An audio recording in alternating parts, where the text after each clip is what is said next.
Բարի երեկո, դուք դիտում եք բացահարթակ, այսօր իմ հյուրը համահայկական խաղերի գործադիր կոմիտեի անդամ, Արգենտինայի հայ համայնքի ներկայացուցիչ Ավետիս Թոքաթլյանն է, բարև ձեզ։ Բարև ձեզ։ Եվ այսպես, պարոն Թոքաթլյան, բոլորովին վերջերս Հայաստանի Հանրապետությունում տեղի ունեցան Հայաստանի ազգային ժողովի ընտրություններ, ինչպես է գնահատում առհասարակ ընտրության արդյունքը։ Դե ես իմ գնահատականս առաջին հերթին ես քաղաքացի եմ, ես էլ եմ ընտրել, դրանից բացի ինչ որ մեր ժողովուրդը 720,000 եթե հոգի ընտրել են, ուրեմն արդեն պարզ է ինչպիսի քաղաքական իրավիճակ Իսկ առհասարակ այս քաղաքական մթնոլորտը նախընտրական этаպում դուք եք Հայաստանում, ամեն դեպքում ընտրության արդյունքով մենք տեսանք, որ ընդդիմությունն էլ բավական ձայներ հավաքեց, այդ ամեն ինչին էլ խնդրում եմ անդրադառնանք։ Դե ես կարծում եմ, որ բոլոր ընտրություններն էլ պետք է ընդդիմություն լինի եւ պետք է նաեւ իրենք էլ ընտրվեն, բայց դե քաղաքական վիճակը դա պայքար է խորհրդարան մտնելու համար։ Ես ավելի գիտեմ Արգենտինայից ավելի տարիներ ապրել եմ եւ Արգենտինայի ժողովրդավարությունը շատ ավելի դժվար է եղել, քան թե Հայաստանինը։ Ինչ առումով։ Դե այնտեղ կամ դեմոկրատիա կամ զինվորական կամ դեմոկրատիա կամ զինվորական շատ փոփոխություններ իմ եղած ժամանակաշրջանում 52 տարի եղել են դեմոկրատ զինվորականներ բավական անկայուն վիճակ քաղաքական դրա համար ես շատ լավ գիտեմ ես ամեն հարցեր ընտրակաշարք ընտրությունները խախտելը բավական դժվար նոր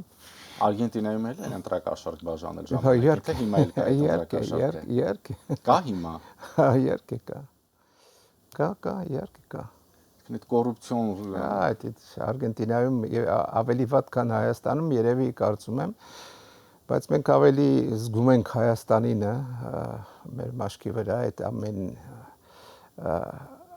ամեն այդ ընտրակաշարքի արդյունքները քան Արգենտինայում 47 միլիոն ժողովուրդ են։ Իսկն ինչպես է ստացվում։ Տեսեք, մենք սովորաբար ինչպես դուք ասացիք, մենք զգում ենք Հայաստանինը, եւ երևի թե որ փոքր է նաեւ Հայաստանը, ժողովուրդը շատ ավելի քիչ, բնակչությունը շատ ավելի քիչ է, բայց չկա այդ մեխանիզմները նույն Արգենտինայում պայքարել այդ երևույթի դեմ ավելի ազատ ու ավելի թափանցիկ ընտրություններ անցկացնել, թե չեն ուզում։ Չէ, ուզում են, բայց այնտեղ էլ արդարադատությունը կոռուպցված է։ Ընտրակաշարք կա, կոռուպցված է, այնտեղ էլ ընտրությունները անցնում են շատ դժվար ճանապարհով, բայց այս վերջերս արդեն կարողացել են ավելի ընտրությունները ավելի կազմակերպված անցկացնել, այս վերջին ընտրություններից մի քանիսը եւ բայց դեռ խնդրեմ ունեն արդեն պարլամենտում, արդեն նախագահան անգամ մեր հիմակվա նախագահան ընդդիմադիրները իրեն արած կառավարման գործերը նաև քննադատում են շատ ուժեղ կերպով եւ ուղարկում են նաև կոռուպցված հայտեր արդարադատությանը ընդդիմությունը որովհետեւ ասացիք խորհրդարանում էլ խնդիրներ կան այս պահի այդ խնդիրների մասին։ Դե խորհրդարանում միշտ խնդիր կա իրար հետ հետո այն խորհրդարանում շատ ավելի գործարքներ են լինում ավելի իրար մեջ, որպեսզի կարողանան այս օրենքը հանել, մյուս օրենքը հանել, իրար հետ իշխանությունը ընդդիմության հետ կարողանում է գործարք անել, որպեսզի կարողանա այդ օրենքները հանել եւ վերջերս օրինակ թոշակառուների հարցով օրինակ եւ կարողացան եւ նաեւ այդ բոլոր հսկայական ծախսերը, որ ունի պետությունը կարողացան մի քիչ իջեցնել, որտեղ ծախսերը շատ ավելի են, քան թե մուտքը եւ կարողացան հավասարության բերել, որ դրա համար էկոնոմիան այսօր մի քիչ ավելի լավ է Արգենտինայի, եթե ոչ միշտ դոլարի բարձրացում, միշտ ինֆլյացիա, միշտ անկայուն վիճակ եւ աղքատությունը շատ էր 50-ից ավելի էր եւ այսօր արդեն 35%-ի է։ Հայ համայնքի դերը Արգենտինայի ներքաղաքական կյանքում ինչպիսին է։ Մենք ավելի չեզոք դիրք են հայ գաղութը ավելի հայ համայնքը ավելի չեզոք դիրք է, բայց բոլորի հետ էլ բոլոր կառավարության հետ ինքը միշտ էլ կողքին է եղել եւ մեզ արգենտինացիները հայերին շատ են սիրում, շատ հարգում են։ Տեսեք, ինչ թվի մասին է խոսքը, համայնքը քանի հազար մարդ կա եւ արդյոք վերջին տարիներին այդ թիվը նվազել է, թե ավելացել, եթե հաշվի առնենք, որ Բրազիլիայի հայ համայնքը նայեք, համայնքը ավելանում է միայն երբ որ հայաստանցիներ են գալիս, հիմա ուրիշ տեղից գաղթում չի լինում, տեղափոխություն չի լինում։ Հայաստանցիները վերջին տարիներին 90 թվականներից բավական հայաստանցիներ, ես կարծում եմ 3000 հայաստանցի փոխադրվել է Արգենտինա, որովհետև վիզայի պետքություն չկա։ Բայց ընդհանրապես գաղութը, երբ որ ես գնացի, դա ուրիշ աշխուժություն, ուրիշ շարժում կար, քան թե հիմա։ Որտեվ արդեն այն մարդիկ, որոնք որ Եղեռնից տեղափոխվեցին 1920 թվականին հայերը, այդ հայերը ուրիշ ուժ ունեին, ավելի հայկական ոգին իրենց մեջ կար, որտեղ իրենք Հայաստանից կամ Թուրքիայի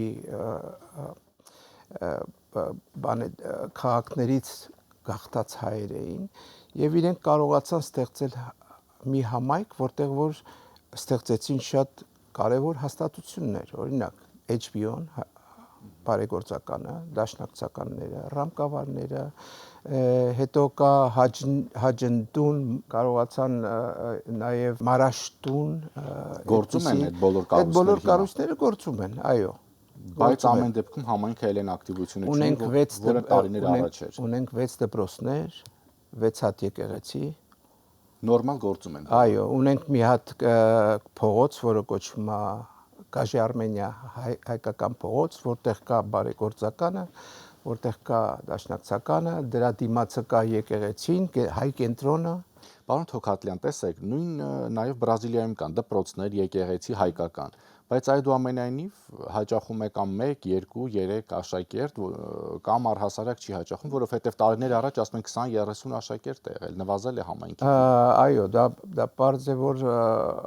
ամեն տարի արդեն ուժը, այդ հայկական ոգին ուժը եւ դպրոցները նաև հայկական դպրոցները արդեն 30% միայն հայ կա, 70% արդեն տեղացի արգենտինցի են։ Արգենտինացիները ինչու են գալիս հայկական դպրոց։ Որտեվ լավ դպրոցներ ունենք, գալիս են հայկական դպրոցները։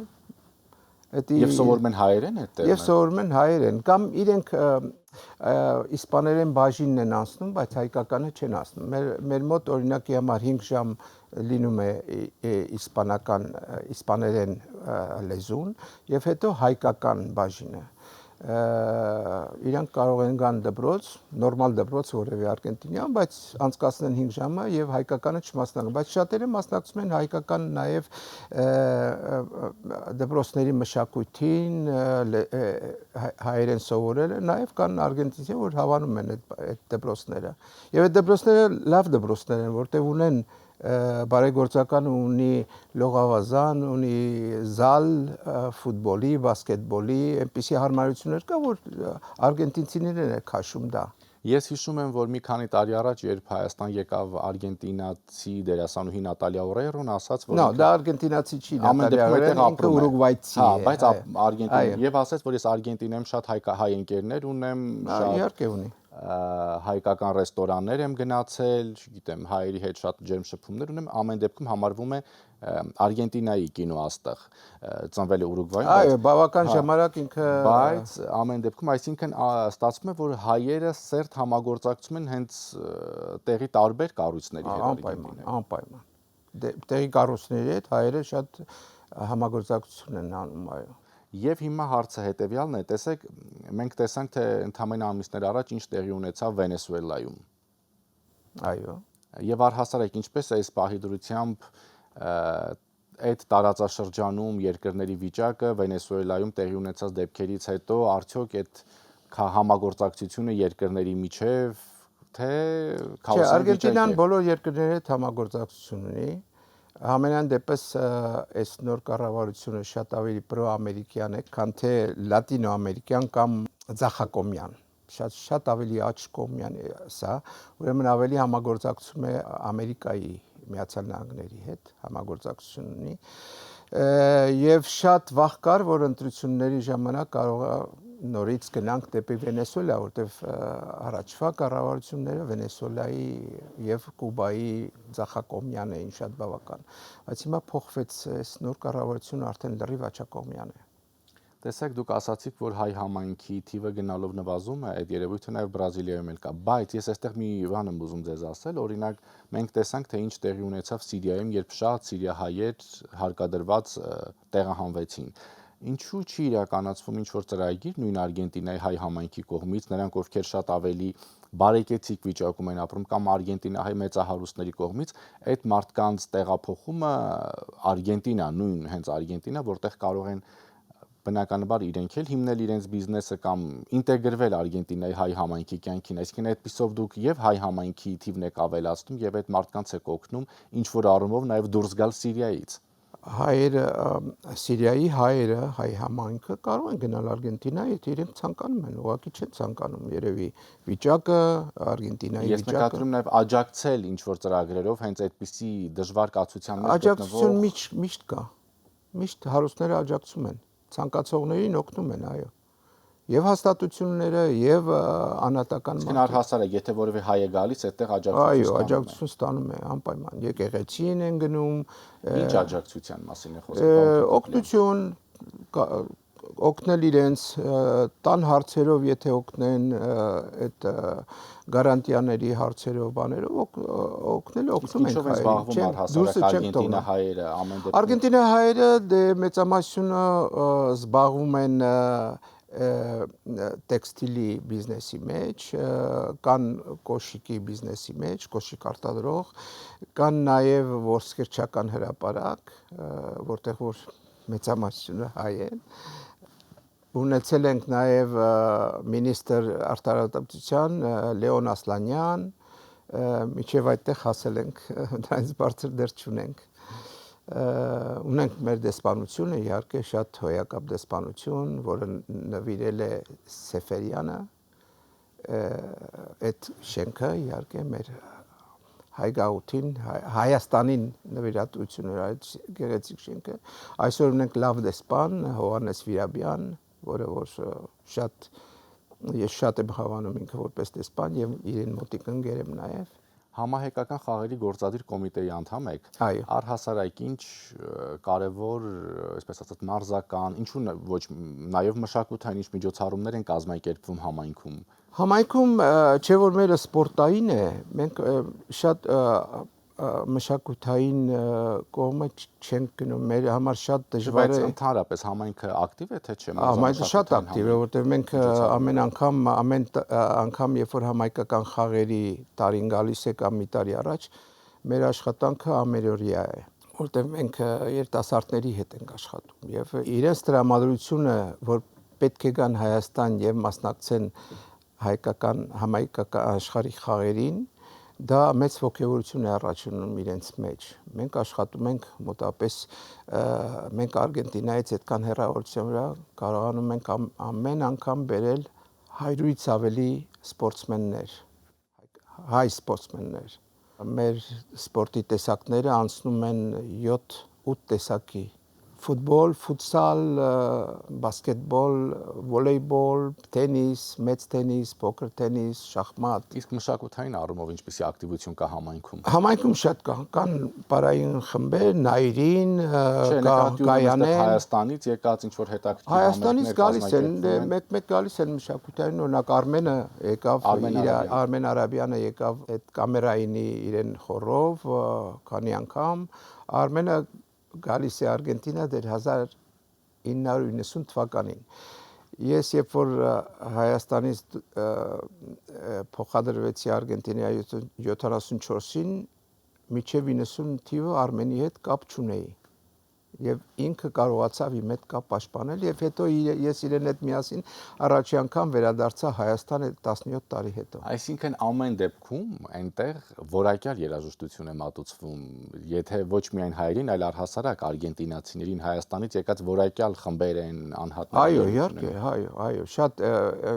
շատ խմբեր են էստրադային եկել Հայաստան, ժողովրդական, Լևոն Մաթեոսյան,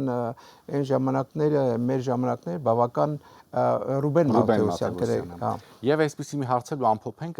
պարոն Թոքատլյան, Հայաստան-Արգենտինա հարաբերությունները այս պահին ինչ մակարդակում են ըստ ձեզ։ Շատ բարձր մակարդակում են, այո։ Մենք իհարկե էքսպորտ-իմպորտի տեսակետից շատ հեռավորության բանով հեռավորության պատճառով այո մեծ չի ծավալը, բայց կառավարական մակարդակով մենք բավական լավ հարաբերությունների մեջ ենք Արգենտինան եւ Հայաստանի հետ միասին։ Որովհետև ուզում եմ հասկանալ Արգենտինայում առհասարակ գիտեն հայկական դուդուկ, հայկական ծիրան, այնպես ինչպես օրինակ մենք գիտենք արգենտինական տանգո կամ, չգիտեմ, լավագույն սթեյքը ասում են Արգենտինայում։ Ծիրանը չէ, բայց հայկական կերակուրների մասին շատ լավ գիտեն, հայկական ռեստորանները իհարկե ուտելիքները շատ են սիրում, բայց ծիրանը չի հասնում իհարկե, որ իմանան, պետք է գան Հայաստան, որպես այդ ծիրանը փորձեն։ Բայց մնացածը հայկական մշակույթը եւ հայկական ուտելիքները իրենք շատ լավ գնահատում են։ Շնորհակալություն։ Խնդրեմ։ Հիշեցնեմ իմ հյուրը համահայկական խաղերի գործադիր կոմիտեի անդամ Արգենտինայի հայ համայնքի ներկայացուցիչ Ավետիս Թոքատլյանն էր։ Շնորհակալություն ուշադրության համար, հաջողություն։